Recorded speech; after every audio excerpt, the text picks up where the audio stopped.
Pyruvate வந்து mitochondria உள்ள வந்து என்டர் ஆகும். சரிங்களா? என்டர் ஆகிறதுக்கு தான் நம்ம அதை வந்து அசிட்டில் கோவையாக சேஞ்ச் பண்ணுறோம். அந்த ரியாக்ஷன் தான் இது பேர் தான் ஆக்சிடேட்டிவ் டீகார்பாக்சிலேஷன். ஏன் டீகார்பாக்சிலேஷன் சொல்லுவாங்க பாருங்க.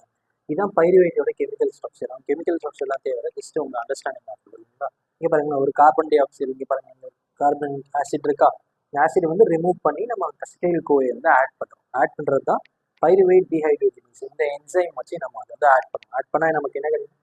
NADH2 நமக்கு கிடைக்கும். கிளைகாலிசிஸில் நமக்கு கிடைச்சதுல NADH, அந்த மாதிரி இங்கேயும் நமக்கு ஒரு NADH கிடைக்கும். சரிங்களா? 2 மாலிகூல்ஸ் ஆஃப் பைருவேட்ல கரெக்டா 2 மாலிகூல்ஸ் ஆஃப் பைருவேட். ஏன்னா அப்படி சொல்றேன்னா, கிளைகாலிசிஸ்ல நமக்கு 2 மாலிகூல்ஸ் ஆஃப் பைருவேட் கிடைச்சதுல, அதனால ஒரு பைருவேட்ல நம்ம பண்ணா ஒரு NADH, இன்னொரு பைருவேட்ல பண்ணா இன்னொரு NADH. சரிங்களா? மொத்தம் 2 NADH2. இங்க பாருங்க, லாஸ்ட்ல வந்து நமக்கு வந்து கோஏ ஆட் ஆகுது. அதனால தான் அசிட்டைல் கோஏ.